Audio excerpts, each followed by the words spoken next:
लीला में वृंदावन लीला में है श्यामा श्याम लीला में वृंदावन जय जय श्यामा स्वरा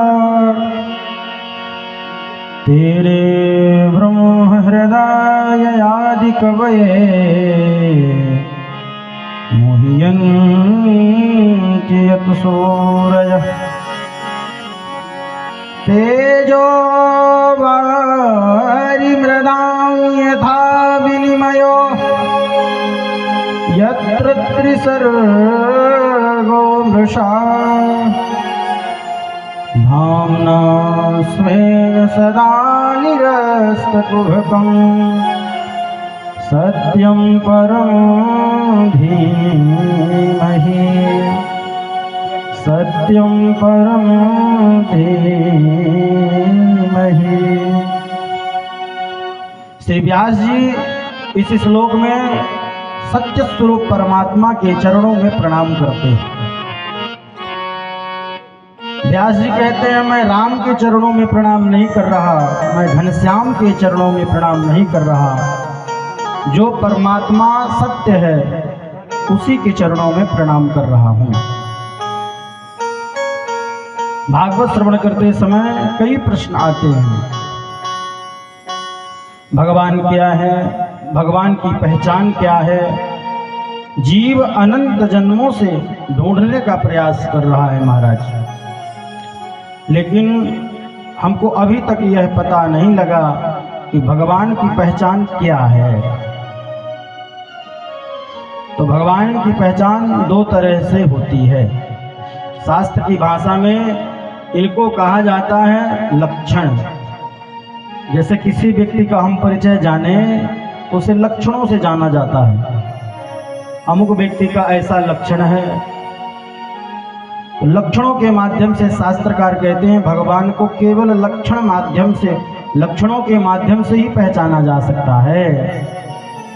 तो कहते हैं वो लक्षण कैसे हैं, लक्षण क्या है। प्रश्न हुआ कि भगवान की पहचान क्या है, तो उनकी पहचान है दो तरह से। कैसे कैसे बोले, स्वरूप लक्षण और तटस्थ लक्षण। इन दो ही लक्षणों से भगवान को पहचाना जाता है। एक स्वरूप लक्षण, दूसरा तटस्थ लक्षण। स्वरूप लक्षण स्वरूपम लक्ष्यति इति स्वरूपम लक्षणम। परमात्मा क्या है, बोले परमात्मा सत्यम परम धीमहि। केवल मैं ही प्रणाम नहीं कर रहा, तो बोले जितने भी वक्ता एवं श्रोता हम सब मिलकर प्रणाम कर रहे हैं। श्री कृष्णाय वयम नमः। इसलिए वयम ध्यायेत् क्या है, उस पर परमात्मा की पहचान, तो उसका स्वरूप बदलाया। तेजो वारी मृदाम यथा विनिमयो यत्र त्रिसर्गो मृषा। यद्यपि यह जगत कैसा है, बोले झूठा। ब्रह्म सत्यम जगन मिथ्या। और उस रामायण में भगवान शिव जी ने तो उमा मैया को बतलाया है। क्या कहते हैं, सत्य क्या है इस जगत में। उमा कहूँ मैं अनुभव अपना, सत हरि भजन जगत सब सपना।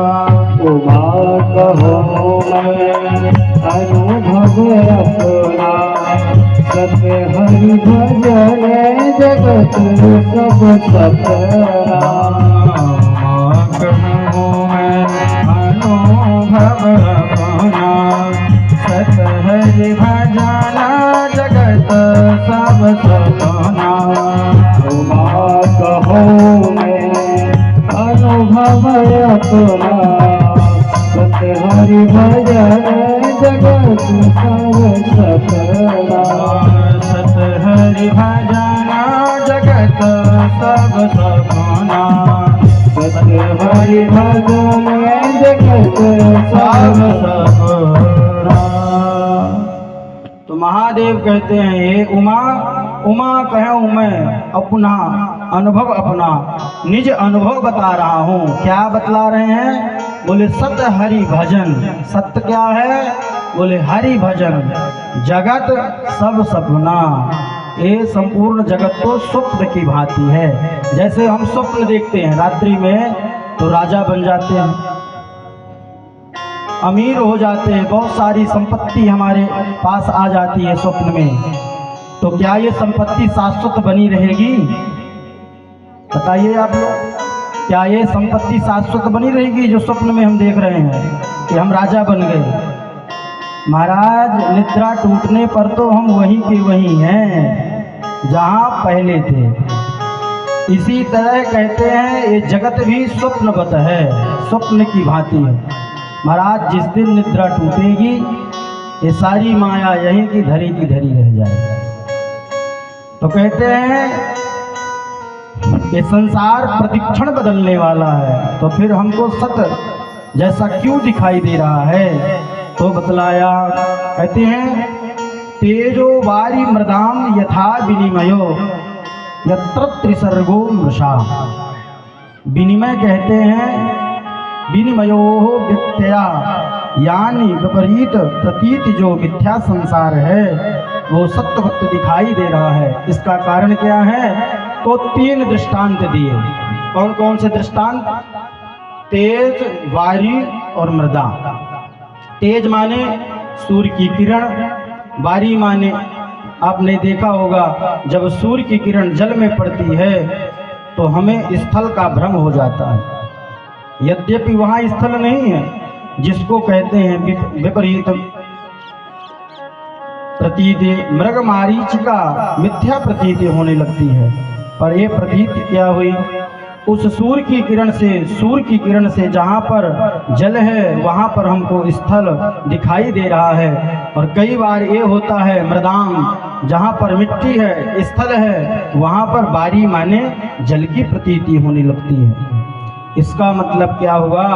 बोले इसका मतलब ये हुआ कि सूर्य की जो किरण है वो हो गई अधिष्ठान, और जो जल है, जो मिट्टी है, वो हो गया अध्यस्त। तो अधिष्ठान के द्वारा अध्यस्त में विपरीत प्रतीति होने लगे, इसी को कहते हैं मृग मरीचिका। ये तो लौकिक दृष्टांत हुआ। ठीक उसी प्रकार ये जगत क्या है? बोले जगत भी झूठा है, और जगत झूठा है पर सत्य क्यों दिखाई दे रहा है? गोस्वामी तुलसीदास जी कहते हैं जासु सत्यता ते जड़ माया, जासु सत्यता ते जड़ माया, जासु सत्यता ते जड़ माया, जासु सत्यता ते जड़ माया, सत्य मोह सहाया, सत्य मोह सहाया, सत्य बाते जड़ माया, सत्य बाते जड़ माया। तो श्री तुलसीदास जी कहते हैं जगत तो झूठा ही है, पर भगवान के अधिष्ठान के कारण यह जगत कैसा दिखाई दे रहा है? तो बोले सत्यवत प्रतीति हो रहा है।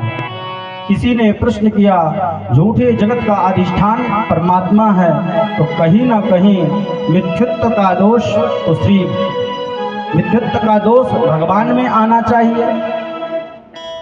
तो श्री व्यास जी महाराज कह रहे हैं धामना स्वयं सदा निरस्त कुहकम सत्यम परम धीमहि। धामना शब्द का अर्थ क्या है? बोले धामना चिंत सत्या, भगवान इतने तेजोमय हैं, अज्ञान रूपी अंधकार, कुहक माने अंधकार होता है, उनके सामने टिक ही नहीं सकता। इसलिए अज्ञान की कल्पना भगवान में करना असंभव ही है। भगवान अत्यंत तेजोमय हैं। ऐसे परम तेज स्वरूप सत्य स्वरूप परमात्मा के श्री चरणों में हम अपितु हम सब मिलकर के प्रणाम करते हैं। ये तो हुआ स्वरूप लक्षण का वर्णन। एक होता है भगवान की पहचान कैसे हो, इसका नाम है तटस्थ लक्षण। अभी हमने स्वरूप लक्षण की व्याख्या को श्रवण किया। अब तटस्थ लक्षण क्या होता है? ये लक्षण अपने उसमें विद्यमान नहीं रहता, बल्कि लक्ष्य को लक्षित करा देता है। इस प्रकार आपको पता लगा कि फला जगह कथा हो रही है। जैसे आपको राम जानकी पहले से आना हुआ, मगर आपको एड्रेस पता नहीं, तो आप चले उचेहरा से किसी से पूछे रास्ते में आकर, भैया अमुक जगह हमें जाना है। तो अमुक जगह जाना है तो हम कैसे पहुंचेंगे? मगर आप जिस व्यक्ति से पूछे, अब उसने विचार किया कि हमें वहां का पता कैसे दें। अब वो थोड़ी ही दूर में बचा था, मगर आपने पूछ लिया रास्ते में। तो आपने जैसे रास्ते में पूछा तो उस व्यक्ति ने कहा, देखो अमुक जगह वह पक्षी बैठा है, वहीं पे राम जानकी पहले से है, वहीं आप चले जाना, वहीं कथा हो रही है। अब आप वहां से उस पक्षी को देखते हुए चले, तो पक्षी वहां बैठा थोड़ी ना रहेगा, पक्षी है। पक्षी वहां से उड़ गया। जब पक्षी वहां से उड़ गया, आप थोड़ा और आगे बढ़े, पक्षी को देख करके आप आ रहे थे, पक्षी उड़ गया, तो क्या यह सिद्ध होता है कि पक्षी उड़ गया तो अब कथा वहां नहीं हो रही? कथा तो उसी जगह हो रही है। इसी तरह परमात्मा भी प्रत्येक जगह है। एक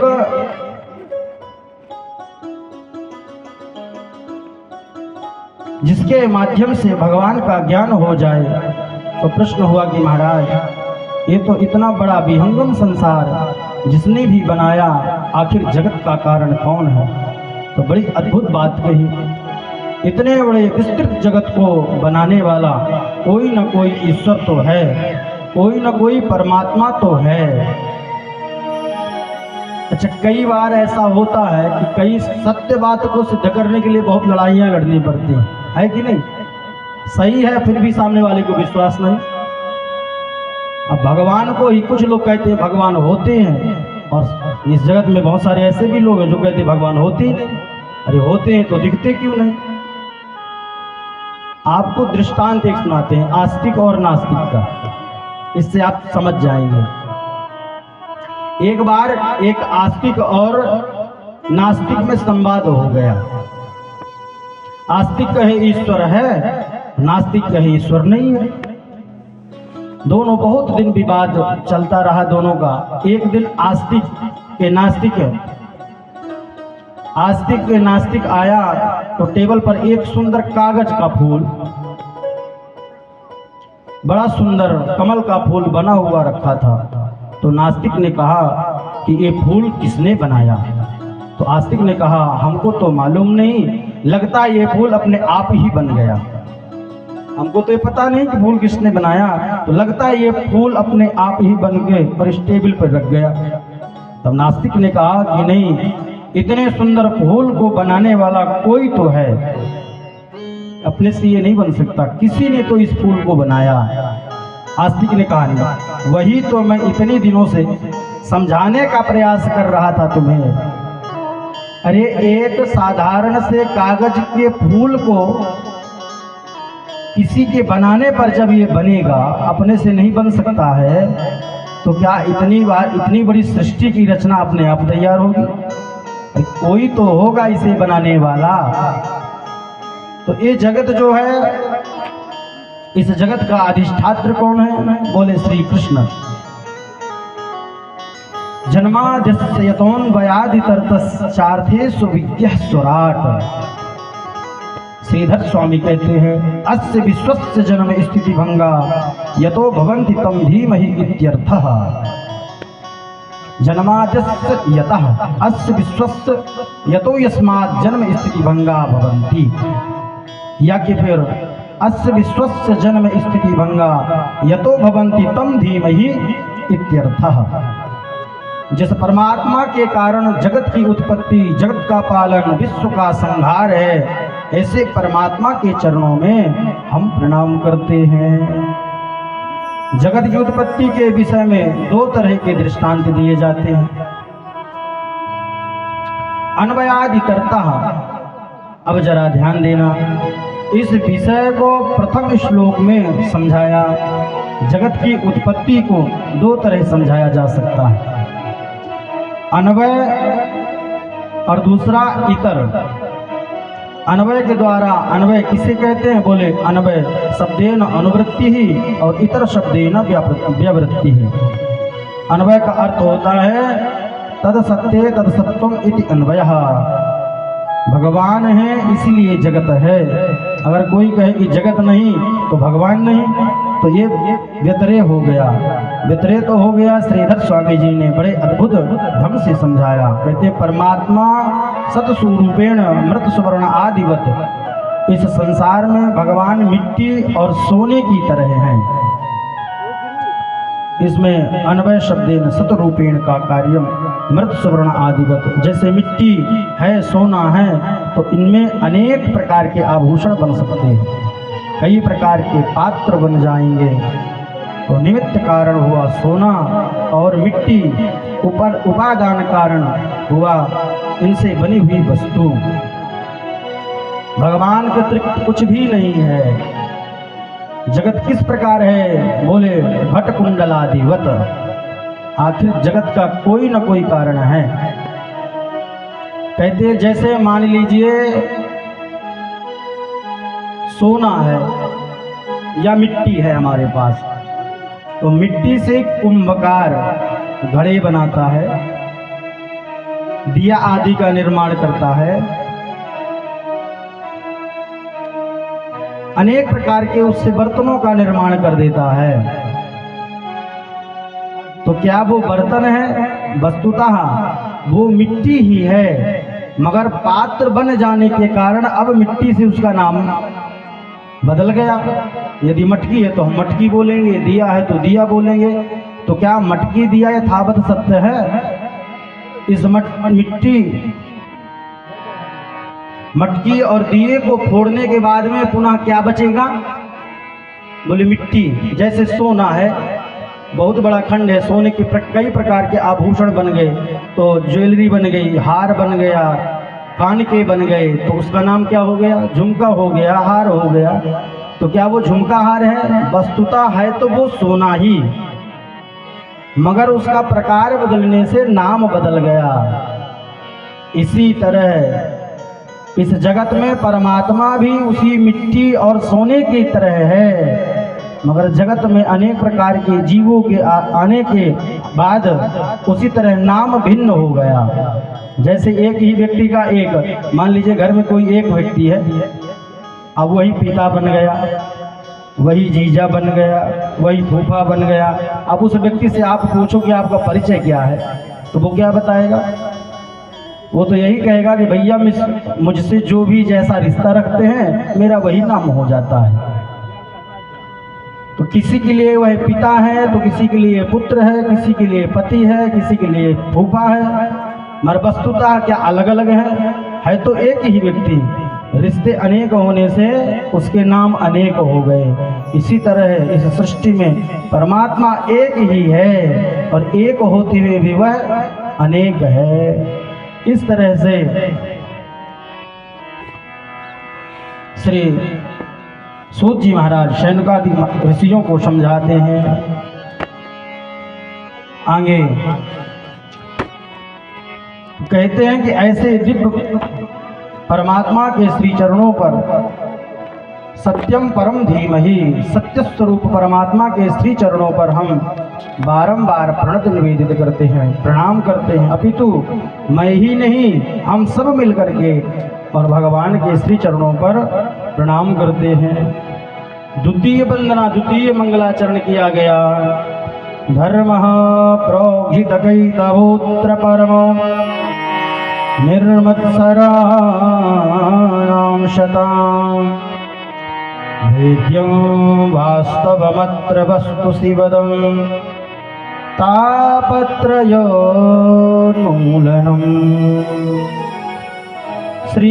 श्रीमद्भागवते महामुनिकृते किं वः परेरेश्वरः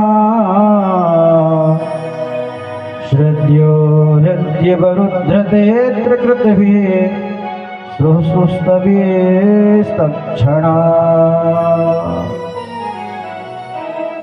कहते हैं धर्मः प्रौक्षित कही तबोत्र परमो निर्मत सराणाम सताम। बोले श्रीमद् भागवत कथा श्रवण करने के सभी अधिकारी नहीं हैं। बोले किनको अधिकार है? बोले जो निर्मत्सर हो चुके हैं, जिनके अंदर किसी भी प्रकार का कोई विकार ना हो। देखो मच्छर दो प्रकार के होते हैं, एक मच्छर जिससे बचने के लिए हम ऑल आउट आदि मच्छरदानी आदि का प्रयोग करते हैं, और एक मत्सर होता है। ये दोनों एक ही जैसे काटते हैं महाराज। मच्छर बाहर से काटता है और मत्सर अंदर से काटता है। जैसे उदाहरणार्थ मान लीजिए कि किसी के यहाँ गाड़ी आ गई, अब रात दिन हमें यही टेंशन है महाराज ये गाड़ी कहाँ से लेके आ गया। अभी कल तक तो इसके खाने के लाले पड़ रहे थे, तो आज देखो कितनी संपत्ति कमाई कर लिया कि 4 व्हीलर ले आके घर में खड़ा कर दिया। इसे कहते हैं मत्सरीय भाव। कहने का तात्पर्य अपने दुखी से दुखी कम होना, दूसरे के सुखी से दुखी ज्यादा हो जाना, इसे मत्सरी भाव कहते हैं। तो ऐसा जीव भागवत सुनने का अधिकारी शास्त्र में नहीं बताया गया। कंचन तजना सहज है सहज त्रिया का ने, मान बड़ाई ईर्ष्या दुर्लभ तजना ने। एक बार जीव संपत्ति का त्याग कर सकता है, त्रिया का मोह मतलब स्त्री का मोह, परिवार का मोह, घर का मोह त्याग सकता है, मगर मान बड़ाई ईर्ष्या इन चीजों को त्यागना बड़ा कठिन है महाराज। इस तरह से द्वितीय श्लोक का मंगलाचरण और तृतीय श्लोक में पुनः मंगलाचरण कर रहे हैं। निगम कल्पतरोर्गलितं फलम सुगमुखातमृतद्रवसंयुतं पिबत भागवतं रसमालयं मुहुरहो रसिका भुवि भावुका। इसमें क्या वंदना कर रहे हैं? भुवि भावुका अहो रसिका भुवि भावुका। बोले किसको? यह श्रीमद् भागवत रूप इसमें बता रहे हैं कि भागवत की महिमा क्या है, भागवत क्या है। तो कहते हैं निगम कल्प तरोर गलितम। निगम कहते हैं वेद को, और वेद का पका पकाया हुआ फल है श्रीमद् भागवत। फलम सुख मुखाद। बोले भैया ये दिव्य जो फल है किसके द्वारा प्राप्त हुआ? बोले सुख मुखात अमृत द्रव्य संयुतम। श्री सुखदेव जी महाराज जब से इस ग्रंथ को स्पर्श किए हैं तब से इसकी महिमा और बड़ी हो गई महाराज। निगम कल्प जैसे मान लीजिए, तो बोले महाराज हम इतने सारे 17 पुराण और हैं, इसके अलावा वेद है, तो डायरेक्ट हम सीधे वेद को जाकर के क्यों ना सुन ले। तो आप विचार करो, जैसे आम का वृक्ष हुआ निगम मतलब वेद वृक्ष, और उसका फल क्या है? बोले आम। अब आम का आप स्वाद लेना चाहो, विचार करो, तो क्या शाखा और तना में वह स्वाद होगा जो आम के फल में होगा? नहीं होगा। आपको आम का स्वाद लेना है तो आम का फल ही खाना पड़ेगा। आप विचार करें कि भैया आम को खाना है, आम के फल तो अभी है नहीं, तो आप उसके पत्तों को चबाने लग जाएं, शाखाओं को चबाने लग जाएं, इससे आम का स्वाद मिलने वाला नहीं है। वो तो फल में ही आपको रस प्राप्त होगा। इसी तरह कहते हैं कथाकार टीकाकार कि भैया यदि आपको फल का आनंद प्राप्त करना है तो भागवत अमृत पान करना ही होगा। निगम है कल्प वृक्ष और इन्हीं वेदों का पका पकाया हुआ फल है श्रीमद् भागवत महापुराण, और श्री सुखदेव जी महाराज के माध्यम से हमें यह प्राप्त हुआ। तो किसी ने कहा महाराज फल है तो सबसे ऊपर फल लगता है, और ये सीधे नीचे आया होगा तो धूल दूषित हो गया होगा। बोले नहीं, यदि ये फल सीधे ऊपर से टपकता भूमि पर तो धूल दूषित तो हो जाता, मगर कहते हैं शिष्य प्रशिष्यादि रूप पल्लव परंपरया शनैरखंड मेवावतीर्ण न तो उच्च निपातेन स्फुटितम। बोले शिष्य प्रशिष्य, जैसे मान लीजिए एक के द्वारा दूसरे को प्राप्त हुई, दूसरे के द्वारा तीसरे को प्राप्त हुई, ये कथा ऐसे। ये कथा कहाँ प्राप्त हुई? बोले 4 श्लोक, चतुश्लोकी भागवत। सर्वप्रथम नारायण ने किसको दी? ब्रह्मा जी को। ये जो 4 श्लोक हैं यही बीज हैं। जैसे किसान खेत को बोता है तो किसान खेत में यदि 1 किलो अनाज डालता है तो उसे 3 किलो 4 किलो प्राप्त होता है। इसी तरह इस श्रीमद् भागवत में केवल 4 ही श्लोक थे जो मूल थे, और श्री व्यास जी महाराज ने इन्हीं 4 श्लोकों से 18,000 श्लोकों में परिणित कर दिया। तो कहते हैं नारायण ने ब्रह्मा को, ब्रह्मा ने श्री नारद, ब्रह्मा जी ने श्री नारद जी को दिया, श्री नारद जी ने व्यास भगवान को दिया, और व्यास भगवान ने दिव्य इसकी संरचना करी, 18,000 श्लोकों में परिणित किया, और श्री व्यास जी भगवान के द्वारा सुखदेव जी को प्राप्त हुआ, और सुखदेव जी के द्वारा श्री परीक्षित जी को, और परीक्षित जी के माध्यम से आज हम समस्त भक्त श्रद्धालुओं को ऐसे दिव्य ग्रंथ या दिव्य ऐसे ग्रंथ को श्रवण करने का सुअवसर प्राप्त हो रहा है। तो बोले महाराज बड़ा दिव्य आप फल बताए। तो कहते हैं पिबत भागवतम रसमालयम। बोले महाराज कब तक पिए इसको? अभी भला जगह कथा चल रही थी वहां से पी के आए, अभी वहां चल रही थी वहां से पी के आए। तो महाराज कोई एक सीमा बता दो, आप कितने बार इसको श्रवण करना है, उतने बार हम पी के अपना कल्याण कर लें। बोले पिबत भागवतम रसमालयम आलयम, मतलब जब तक कब तक पिए? बोले जब तक मोक्ष ना हो जाए तब तक पीते रहो, पीते रहो। बोले महाराज आपने केवल 2 ही लोगों का नाम लिया, मुहु रहो रसिका वो भी भावुका। रसिक और भावुक, ध्यान दीजिए भागवत जी में केवल 2 लोगों का विशेष रूप से नाम लिया गया है, रसिक और भावुक। अहो भावुका अहो रसिका, आओ और भागवत को पियो। तो महाराज ऐसा क्यों? कहते हैं दृष्टांत के माध्यम से समझाया कि जैसे मान लो आप कहीं जा रहे हो और आपको भूख या कि प्यास नहीं लगी है, तो महाराज आपको कोई जल दे, तो उस समय यदि आपको कोई जल देगा तो आप तर्क को तर्क करोगे, पानी कहाँ से भरे हो? बता देगा महाराज पानी तो कुआं से लाया हूं। तो पानी लाने के बाद छाने हो कि नहीं छाने हो? ऐसा बताओ, पानी शुद्ध तो है? महाराज आप प्रश्नों की झड़ी लगा दोगे। महाराज विचार करो, गर्मी के सीजन में रेगिस्तान में आप भटक रहे हो और 3-4 घंटे पहले से अच्छी प्यास लगी हो और कोई आपके सामने जल ला के रख दे, तो क्या आप ये प्रश्न करोगे? उस समय तो महाराज केवल जल ही दिखेगा आपको। इसीलिए श्री व्यास भगवान ने रसिक और भावुकों को विशेष रूप से, वस्तुतः अधिकार तो सबको है, इस भागवत को सभी सेवन कर सकते हैं, सभी पान कर सकते हैं, मगर रसिक और भावुक 2 विशेष रूप से नाम लिए गए। इस तरह से 3 मंगलाचरण हुए। आगे चल करके श्री सुखदेव भगवान का स्मरण किया गया।